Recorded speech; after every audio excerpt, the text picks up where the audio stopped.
I will be honest and say I use the chromosomes, but I would say you are 100% a male. Have you seen the chromosomes? Hey Spuds, it's Jamie, welcome back to another video. First video on the channel, I don't know, but welcome either way. And I feel like I felt confident about this orange t-shirt, but now I'm not so confident seeing it with the chair, but we're gonna roll with it anyway. How are you all today? I'm very glad you're here. Thank you for clicking on this video. If I haven't already said that, I can't remember. But yes, today we are doing something, I was gonna say different. It's not different. I react to a lot of videos and a lot of trans related videos and things on this channel, but I've never reacted to videos from this channel before. Jubilee. They make a lot of videos. Some of them are good. Some of them don't always hit the mark. I am kind of stealing this from Shaba because she recently, well, we both together on her channel recently reacted to a video from Jubilee, and I thought I would have a look to see what kind of trans content they had, and there were a couple spicy ones, and I don't know if this is gonna be a spicy one, but it's called Traditional versus Trans. I believe they have some trans people and then some cis people with maybe more traditional viewpoints on the world. Have a discussion and answer some questions. So I'm going to watch this discussion and questions being answered and have a reaction to it. Are you ready? Let's go. A girl can feel, more masculine doesn't mean she's not a girl. So then me, being born male, biologically male, would you say I'm 100% male? Well, you made the transition. Interesting teaser. Middle ground. Okie dokie. We brought cisgender and trans individuals together to spark a dialogue about their differences and similarities. Intriguing. I'm always slightly suspicious. I want to know the intention. I want to know the kind of dialogue that was meant to be brought up. I think I'm just incredibly cynical with how media treats trans people, so I kind of reserve judgment until I've seen it. Do I reserve? No, I do the opposite. I judge. I make a little judgment about the tone initially, and then I watch it. I don't even know what I'm trying to say. Just the portrayal of trans people makes me nervous. Hi, my name is Kaitia Lamore, and I'm a writer, and I believe that God Traditional. designed us with purpose, and that beautiful love story is in our DNA. Hi, Okay. my name is Natalie. I'm actually in commercial real estate, but I'm very excited to share this discussion with you guys.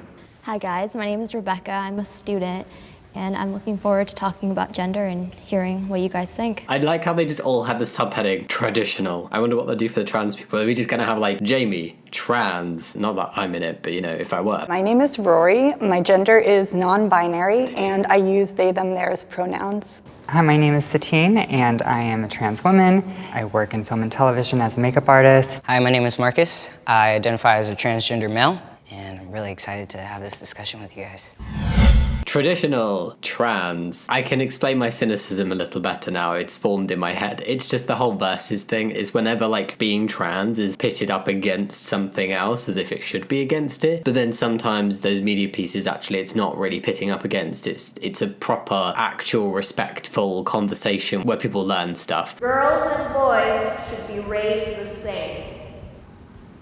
We're all human, right? I like how all the The trans reason why I people feel have come like girls forward. and boys should be raised the same, I'm saying just raising them to be upstanding citizens in society and things like that. Exactly. Not to say that like gender doesn't exist, but to give young people an ability to navigate that themselves, to come into themselves.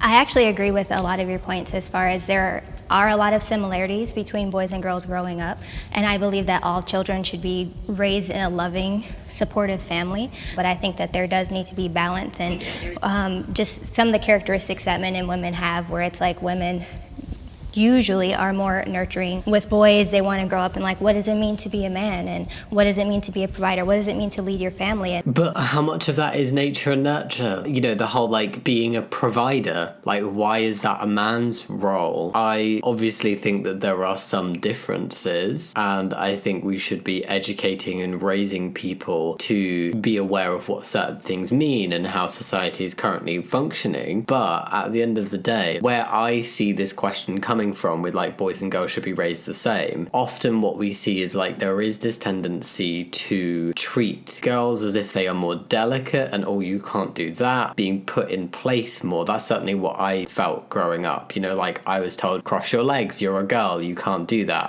I'm a trans man for context for anyone who didn't know. I was raised female and socialized as such for the first 16 years of my life, and then with boys often there's this tendency to be like oh boys are boys, like rough and tumble, and that kind of of thing is encouraged, whereas it's discouraged in girls. So from that perspective, I don't see why there should be a difference in how boys and girls are raised. We should be teaching people to have self-expression that matches who they are, rather than boxing them in based on gender or assigned birth sex or anything like that. Those are the things that are traditional to me, where I feel like the man is the head of the household. I grew up being a tomboy. Like, I am so connected to my masculine side. Just on that point, sorry, going back to the whole point of like the man is the head of the household. One, I disagree with that, but two, like what I would be curious as to what she thinks about households that do not have a man. So single parents, families with two mums, or non-binary parents, just where there is not a man present in a family situation, who is therefore the head of the family, in her opinion. Connected to my masculine side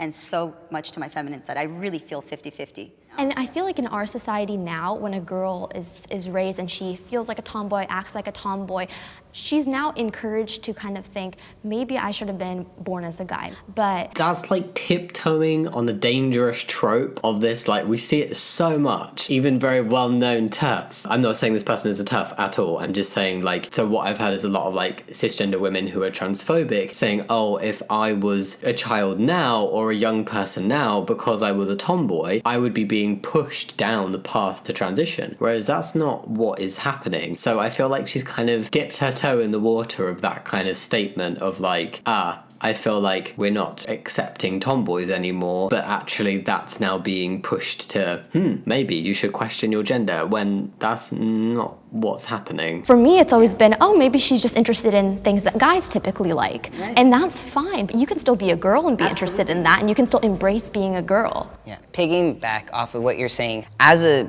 little girl, I always only wanted to shop in the boys section. Of course, my family was completely against it. I grew up in a religious family. I'm actually evangelical Christian myself. But my family would use my tomboy statement to write it off and minimize the fact that, no, I actually really don't like being a girl. Sometimes, like you said, there's actually genuine tomboys in the world. With me, that wasn't, it was way more than that. And it can be very difficult for parents to make that distinction. Oh, yeah. Because when you're a young child, it's hard to express how you're feeling inside. And especially like, as like a freaking 8-year-old, I had no idea what transgender was. I didn't know any of that. I have some feelings. Going back to something the trans guy said a minute ago about like, no, I just really don't like being a girl. I find that phrasing a little clunky personally, because it's not about liking or disliking, it's about being or not being. But that could have just been in the moment wording or like his personal phrasing, you know? But just like, to me, it doesn't kind of give across the right message of like what it means to be trans, but that's just like my personal take on it. And I think the whole thing about like parents struggling to make the distinction, this has been coming up a lot in videos and just like general discussions I've been having with people, but like it's the whole concept of like parent-led versus child-led things, and being trans is very much something that like every time I've heard of it and seen it happening, it's a child-led, it's led by the trans person themselves, not by like parents being like, I can distinguish between you being a tomboy and you actually being trans. That's not what's happening. So I feel like, again, that was another comment along the lines of the whole, she thinks that people are pushed down the path of being trans and transitioning. That's what's really important. I don't think as an 8-year-old you should know that label. You know what I mean? I don't think we should know labels, period. I feel like what she's getting at is like, yeah, no labels. Like, everybody should just kind of float about being themselves and not feel like they have to label it, particularly when you're a kid. But the way that came across, oh, kids shouldn't know about being trans. And then the trans guy just going, yeah, like that makes me feel uncomfortable, because if I'd known what trans meant at 8 years old, I would have saved myself a whole surgical procedure and a lot of difficulty and a lot of gender dysphoria, and I would have had a lot more of my life to live as my actual self and not feel immensely uncomfortable and not even know why. So I very strongly disagree with that, because I've never heard somebody sit and say, hey, I don't think kids should know what it means to be heterosexual. You know, like, let's hide straightness from children. Let's hide being cis from children. It's always the let's hide being LGBT plus from kids. They're too young to know that label, but they're never too young to know if they're cis and straight. They're not being outwardly rude or phobic or anything. It's just these kind of little comments that to me indicate some discomfort towards trans people and certainly trans kids. There Next are question. only 2 genders. Oh, who's coming forward? All the traditional people, it's their turn now. what they're gonna say. Bear in mind, there's literally a non-binary person in the room. Your DNA is going to be the same from when you're born and until you die. And it doesn't matter how you dress yourselves or what hormones you take. I mean, you're either going to be a male or a woman. You have those chromosomes in your body. There are certain things about yourself that are going to stay the same your whole life, and you have to accept those and embrace them, because if you don't embrace them, you're just going to be hating yourself. I feel like this person in particular has said a few slightly problematic things. That, again, sounds very much like the trope of you can't change your chromosomes, and chromosomes are what are important, and your DNA, and like that's always going to be the same, so you're always going to be this, that, or the other, because it did sound like she was like, well, your chromosomes say this or that, so that means that you are forever this or that, and nothing you do can change that. When actually, most people don't know the chromosomes. It's not that black and white. You'd be shocked. If everybody had their chromosomes tested, I'm sure a lot of people would be shocked by what theirs are. When we're talking about gender, that has nothing to do with chromosomes. It's understanding that sex and gender are separate things. And many, actually all but chromosomes, sex characteristics can be changed. Like secondary and primary sexual characteristics can change. Ta-da! Is literally just chromosomes, which is why it's like the number one thing that people come back to. Here come the trans I really people. wanted to be normal. Like that, there's nothing in life I've ever wanted more than to be normal. And I'm. What is that though? Really? Exactly. That's the problem. That is the problem I run into, is that it doesn't really exist. And every attempt that I've made to try and be more like one gender or the other hasn't really worked. So finally I just got to a place where I was like, well, people may say that there isn't anything in between, but I am in between, you know? And I feel like the people who really know me and love me, they see that. I think that's such a powerful statement of like people who don't experience things, people who aren't trans, people who are cisgender and a binary gender. Like they can sit there and go, I don't think being trans exists. I think there are only two genders. They could say that all day, every day until the end of time, but it doesn't stop the fact that there are literal trans people out there existing, living our lives. There are binary trans people and non-binary people actually proving those opinions wrong. Trans people exist. There are more than two genders because there are people out there who are living their lives in those categories. Difficult to think that there could only be two. Like, how is that? How would that even be possible when there's, like, on a spectrum of like masculinity and femininity? Couldn't you lie anywhere? Well, it's like the tomboy idea that a girl can feel and have these more masculine doesn't mean she's not a girl. There's a spectrum, but there's two definitive parts to the spectrum. She's definitely equating expression with identity. Like gender expression and gender identity are two separate things. For a lot of people, there will be an overlap and a similarity. So many people whose gender is a man will present more masculinely, but many people won't. And so when you start equating those things, I feel like that's a big part of the problem. It's realizing that we have three distinct things that are going on. Sex, like biological sex, gender, and gender expression. Very separate, that a lot of people who don't understand what it means to be trans maybe are struggling to accept it or just realize that it is, you know, it's a genuine valid thing that people experience. Lump all of those three things together. It is true that girls can be more masculine and it doesn't stop them from being a girl, but it's also true that people can be trans. So, yeah. Well, would me, being born male, biologically male, would you say I'm 100% male? Well, you made the transition, so you didn't feel like But a you male. were physically born as a male. But But then you were would you say I'm 100% female?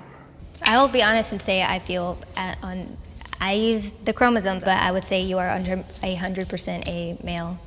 Have you seen the chromosomes? I'm basing it off of this thing that I am assuming about you, but I actually have no idea. And I'm guessing that the trans woman themselves doesn't even know. It's more likely than not that she doesn't know what her chromosomes are. There is literally somebody sitting in front of you who says they are a woman, and what you are doing is going, oh, well, this thing I can't see that's like your DNA that actually it doesn't matter. It's very arbitrary and it's not actually a watertight, foolproof hack, got you trans people thing. That's what I'm going to base my view of you on, the thing that I cannot view. That would just be my belief. You're 100% what you're portraying to me. And because I'm that... Who am I to decide that for you? There's some reasonable points coming across. I completely agree with that. If somebody is sitting there saying, I'm a woman, who are you to go, No, you're not. You are not them. You are not in their head. You are not in their body. You do not know how they're feeling or what they're experiencing. You have no right to tell them who they are and who they're not. Wouldn't that mean that I am somewhere on this gender spectrum? Not No, I necessarily don't. one or the other, which is the binary? Scientifically, you are one thing and you'll always be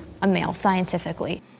It's so boring because it's like, I think people feel like they have this crutch of science. Science backs me up in this opinion I have that, you know, you might not like and might upset you, but science says it, so it's okay for me to say it. When actually science doesn't say it. It's a very basic reductive view of science to say that it supports a completely black and white binary, because it doesn't. You can express yourself however you want to the world, and hopefully the world accepts you for who you want to be and who you are. But when it comes to the spectrum, I mean, there are not that many transgender people in this world when it comes down to it. In LA, there's a bigger population. You just don't see us. Exactly. No, 100%. That's exactly what I was trying to say. Exactly. You ladies, all your lives, you don't even know how many hands you shook that was possibly a trans person. The reason why you don't see it is because those trans individuals don't want you to see it. In Middle America, they don't have the same like opportunities and great laws as California. So it's just like, well, I better lie low before like I get my ass beat somewhere. I feel like this video has been cut down a lot. It's a 13-minute video. Clearly, they spoke for significantly longer than 13 minutes. And I don't know if it's in actually the conversations were a bit muddled, and particularly the people on the traditional side were conflating a lot of different things and kind of bringing up many different points and not hugely making very clear points that were very linear, or if that's in the editing. But either way, I'm finding a lot of what they're saying a little bit confusing, not completely answering the questions and then not completely being responses to other things. Like, I'm just a bit Anyway, next one. I should be allowed to use the bathroom that matches my gender identity. This could be a spicy one. I should be allowed to use the bathroom that matches my gender identity. All in that. Oh, I feel everybody's come forward. This is another one that I feel a little split about. I, on one hand, with all of my heart, have respect for, again, like I said before, whatever you feel you should live, you know? However, with that said, if I had a little girl, and if you're not completely transitioned, You don't want them to be exposed to that maybe soon? not yet, that is a right. Have you thought about what that person might be going through? What are you scared of them being exposed to, though? Trans people? Or you think trans people are doing bad things in bathrooms? Because either way, that opinion feels a little bit dodgy. It's the whole, like, go live your life, but just, I don't want to see it. And I definitely don't want my kid to see it because I don't want them to be influenced, and I think they're too young to understand this thing. And it's this kind of inherent belief that, like, LGBT plus stuff is inappropriate for children. At the end of the day, to me, it's a very simple thing of, like, yes, people should use the bathroom that matches their gender identity. That is literally what people have been able to do and have been doing for such a long time, and all of the evidence indicates that that is the right thing and the safest thing for everybody. Literally, trans women, which is where this all boils down to, isn't it? Because people are like, trans women pose a threat to cis women. They don't. There's literally zero evidence that that is the case, and it has been looked into. How scared they probably are that they're being judged as they go Absolutely. in. Before I transitioned, when I was still confused as to what I wanted to do and who I was, and it was really difficult, but I decided to use the women's restroom still because I did not feel safe in the men's restroom. And I knew that I would not be a problem. It takes a lot of courage that people don't understand. It really hurts your psyche. I would say for safety, I do agree that you should be able to go where you feel comfortable. However, the line that I would draw is if we were one day to say all bathrooms should be just open for anybody. I mean, do you use the toilet on an aeroplane? I get why some people wouldn't be comfortable, but like a majority of neutral bathrooms I've seen are very much single stall, sink and everything. It's open, you walk in, and it is like a stall with a sink, and then you leave again. I feel like the fear-mongering has pushed this conversation so far in the wrong direction, when really the conversation should be around preventing predatory men from attacking people. The biggest concern is over attacking women. But there's no magic lock on a bathroom, and things like that don't just happen in bathrooms and changing rooms and things. So there should just be a focus on preventing predatory men from being predatory in all situations, and banning or not wanting gender-neutral bathrooms bathrooms is not gonna fix that. I've been at gyms where it's like a restroom and a locker room and people are changing there.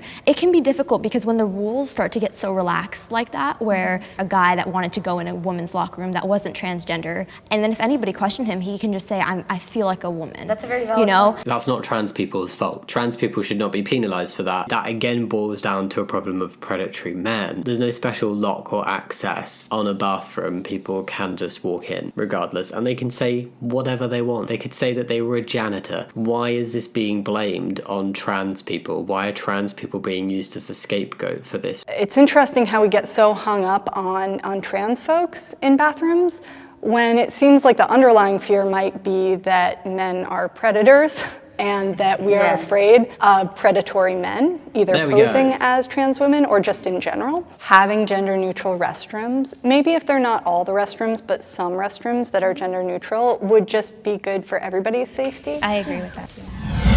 That conversation ended very abruptly. I feel like the opinions from people in like the traditional camp were in some ways, for some of them, a little wishy-washy. Even the person who had the strongest opinion of like, I feel like you should use the bathroom that you're most comfortable using, there was still like a but. Just the whole conversation around trans people in bathrooms has just taken on a mind of its own. Gender should not be based on how you feel. One person. To come and tell me, you know, we're gonna be born and I'm just gonna decide what I'm gonna be. I'm sorry, that's a crack of shit to me. Huh? I believe that first, yeah, you're born, you're a woman or a man. Because she sounded like she's had some like more open-minded opinions on things compared to the others. I wonder if she's one of those people that has the opinion of like, you can live how you want and dress how you want, but you will always be what you were born. I've seen that a lot where it's like, hey, you want to live as a man and say you're a man and dress like a man? Cool. And I will respect you wanting to be called a man and male pronouns, etc. But actually in my head, to me, the way I see you, you will always be a woman because that's how you were born. I appreciate that there's not like that disrespect of misgendering and just being like outwardly horrible. But at the end of the day, like that doesn't feel great. I would not want to put myself in a situation of interacting with somebody who would be polite to my face but under the surface does not see me for who I am. I believe that gender shouldn't be based on feelings because our feelings change a lot. Not everybody's does, I understand that, but a majority of people do as they grow up.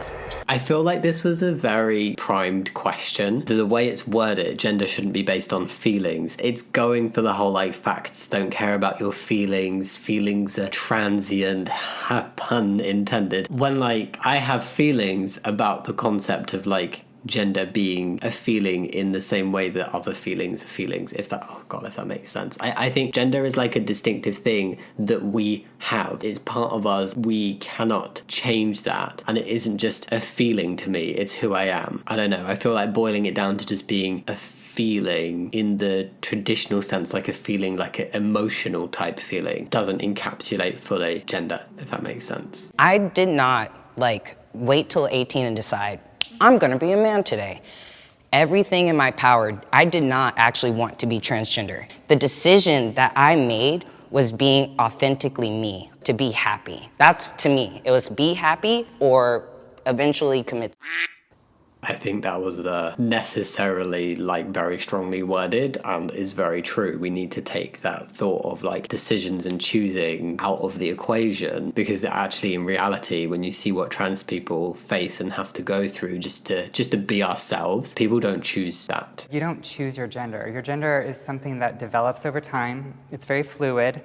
There's no denying that. I mean, I was born male. But, you know, my government papers all say female because that's who I am. Were you raised in like a conservative household? Did any of you have the ability to actually sit down and talk to your parents and like ask any questions? I didn't start transitioning until I was 32. I didn't come out to my dad until I was 33. I come from a very conservative family, but I didn't want to lose my dad. When you think you might lose something that you love, it's really hard to go forward and make that decision. I would support my child if they were trans. Interesting question.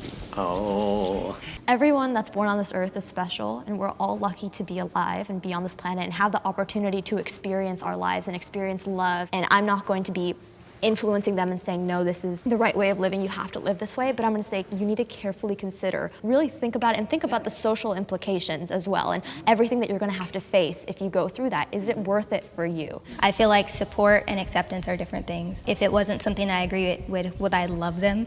Would I be there for them? Would I support them? Would I have the conversations? Yes. Would I say I agree with you? No.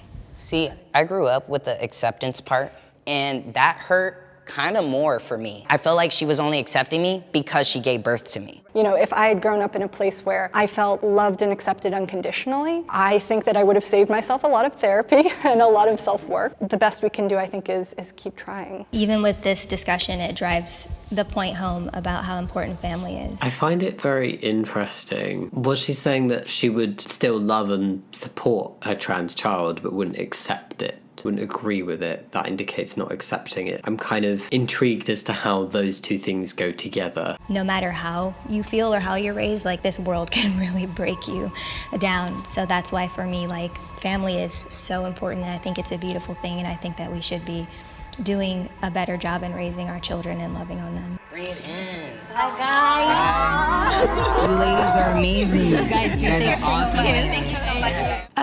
Okay, that was it. I feel like a lot of the conversation was cut out. In some places, so much of it was cut out that it didn't always really make sense. But then I don't know if that was maybe just how the question was answered. Maybe I'm just not as nice. I do have a massive guard up towards people who would openly admit to not respecting me as who I am. I can't change their mind. I can't make them see me as who I actually am or accept that about me, and that's fine. I'm not here to force people to change their opinions, but I would just choose to not interact. I've had conversations with people who are straight up like transphobic and openly so, right down to just saying some slightly like uncomfortable things and not having like the most open-minded opinion on everything, but still being respectful. I've had conversations with people like throughout that whole spectrum. This is definitely coming from a place of personal experience of all different types of people being discriminatory and just shitty to me because I'm trans in various different ways. Some of them very blatant and outward, and I kind of have more respect for that, and some of them very like insidious, and it just makes me feel like I've been laughed at behind my back because they're being nice to my face, and then they're just being right assholes when I'm not around. So I'm always very guarded around people who share and have some of the opinions that some of the traditional women shared in this video. If this snippet was accurate to the general conversation, the general gist of opinions, I don't know how comfortable I would have felt. Like, I respect the fact that people have different opinions, and I'm not here to make people change their minds or accept something that they don't accept. I will have a conversation to try and humanize the trans experience and help people realize that it's not big, bad, and scary. It's just people living their lives, but I wouldn't want to go further than that. Some things said sounded very positive and open-minded. Some things said sounded very not positive and open-minded, and then there were some things in the middle that I couldn't decide if they were like paring back their opinions a little bit because of who they were speaking to, because I've definitely had that before. I just sound very jaded right now. I'm sorry. Not 100% keen on this video. I kind of like the concept of getting people who are not like just straight up transphobic, but maybe have some more traditional views that would clash with trans people a little, and opening up that dialogue and humanizing trans people and just showing a different perspective. I don't know if this was the best. I don't think it was awful. Those clearly conversations had, and the trans people all seemed quite comfortable. So like, I wasn't part of that conversation, so I'm not going to judge too much. Again, I just think some of the answers got a bit muddled. Not everything made sense in the context of the questions that had been asked, probably down to editing, I would guess. But yes, that was my very long and rambly opinion on this Jubilee video of traditional versus trans. What did you think? Just leave your comments down below and let me know.